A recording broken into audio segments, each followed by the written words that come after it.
Enjoy your favorite movies and shows with our new level of sounds.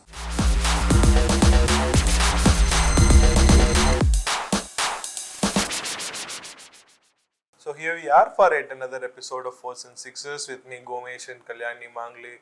And of course, we are here for the upcoming match of India in the T20 World Cup, and this is a big match. India versus Australia, their first clash in a World Cup game since that big match in November 19 in Ahmedabad last year. But the results in the last couple of days have made the context of it a lot more interesting. Afghanistan has pulled off a surprise against Australia. It's not necessarily an upset, but it was a big loss for Australia as well. At the same time, the other group is also in a tricky place, but let's focus on India's group at this point in time. India versus Australia. India more or less in the semis. They need to do all they need to do is avoid a bad defeat, and they might be in the semi-final irrespective of what happens. Australia, they need a win, and then Afghanistan and Bangladesh. Bangladesh haven't won a match. If they win and Australia lose by a slender margin, Australia might still make it on net run rate. A lot of permutation combinations are in place. Let's break it all down. So first, Kalyani, your first thoughts on India versus Australia.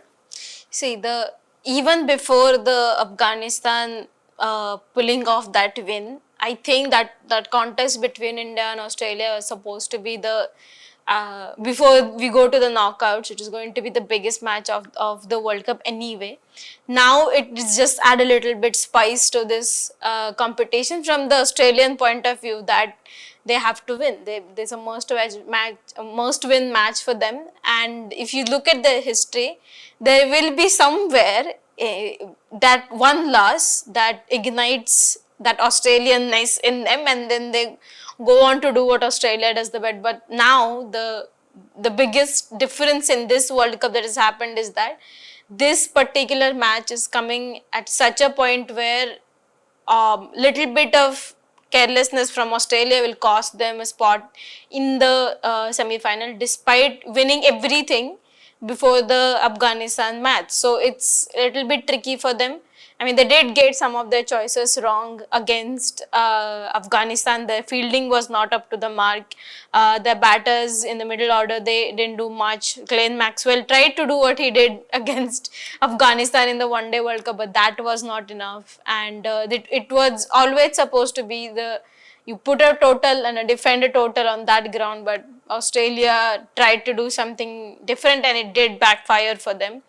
And the match is going to be in the morning, so that could also affect them. If I'm not wrong, they've not played any matches in that time slot. It's going to be very interesting how it's staked against India.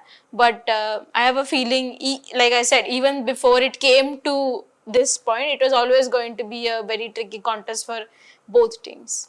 Travis Head is looking for runs against a blue jersey Indian team. Is there some kind of PTSD for the fans? Is there something to compare and correlate? And already there's a lot of revenge narratives that's going on since the World Cup final. That if India beats Australia, Australia will be out of the World Cup. But this is a different format, different bowling attack, different conditions. It's not happening in India. So it's a lot more level playing field, and both the teams know what to expect. But what do we expect from India from that regard? Because they have stuck to the same playing 11 since arriving in the West Indies. 3 spinners, 3 pacers, including Kuldeep Yadav, and Hardik has been exceptionally well. The openers have been taking on the spinners despite losing their wickets. So from an Indian point of view, what do you expect from the Indian team for this particular contest? I expect more or less the same, honestly, and I do expect, like, we saw the glimpses of that in the match against Bangladesh, but you have to say that Bangladesh didn't find their combination right against the Indian openers, but we did saw the glimpses of what they can do. And this is the context where it has been the case for India at least since the US leg is over, is that go big. No matter where you are batting, no matter what's your position in the batting lineup is, the aim is to go for as many as runs as possible because they're batting extremely deep. There's no problem of that. And when the bowling comes in with Arshdeep and Jasprit Bumrah taking over, the aim is to again win the game in power play itself, that by the time the power play is over, the run rate is so much that the opposition has to play those rash shots, has to take those risks to get those many runs in per over. And I do expect more or less the same in whatever the match is coming in. The due factor, if there was any, that was the case in the previous. It's absolutely morning game, so there is no expectation of that happening. So, like you said, it's a level playing field for both the teams. It will be interesting to see how Australian Open. It's basically, I think, boils down to the battle between the high scoring Australian openers versus very economical, like we saw Jasprit Bumrah's numbers, it's insane. Very economical Indian opening bowler. So he has an economy which is lower than the economy he had in the ODI World Cup. that So- just says, that just underlines everything we need to know about Jasprit Bumrah. And there are and he has taken more wickets than the boundaries he has conceded. So those numbers. It's So just- that is the biggest challenge for, and he has been spot on throughout this World Cup. Unhittable is the word I will use for him, and he's gone up notch from what he was in the ODI World Cup.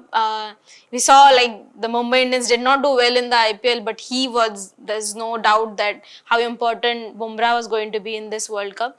So, and others have been supporting, chipping in with that. But again, it's I do believe the battle is going to be between those openers of both sides in batting and bowling. And India's middle order has done really heavy lifting in this with the batting, because the openers did not do much in the start of the tournament, but they are also coming back.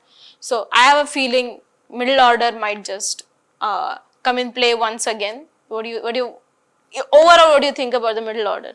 I think they're trying to do what the plan is, because the openers are not expected to play 10 overs or score the 50, 60 that they usually do in the past. That's not their role in this team. We even see Virat Kohli slogging spinners in the power play, which is very unlike of him. We've seen him in the IPL, but not in the international cricket.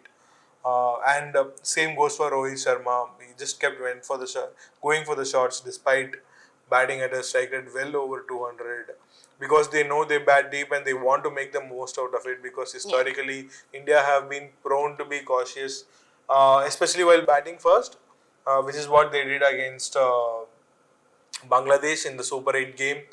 So it all probably come down to who will win the toss, what is the target and all that. But it's as it has been the case for any team to beat India, put them in the field to bat first, make them susceptible to a cautious par total, and then take it from there. That's probably the best chance for any team. England did it in 2022. Pakistan did it in 2021. Can Australia do it in 2024 in this particular format is the question. We will obviously have the answer, but what this is also brings to is how the business end of the tournament is here. By this time next week, we will be talking about the final. And from here on, every match matters for every single team. Every single team will be looking for a win, and nobody can afford to lose. India is probably the only team that's in a position where they can still lose a match and go through. South Africa and Australia have won everything so far, but Australia has lost one match, South Africa has not lost any match, and yet Still. they are in a position where they have to win against West Indies to go through. So every match, every run, every ball counts. So we'll have to wait and see how it all unfolds. This is where the action is, and we will be here over the course of the next week, bringing you all the updates from the Super 8s and the semi-final till the final as well. So stay tuned to the New Indian Express social media and YouTube channels. Until then, this is Gomesh signing off with Kalyani.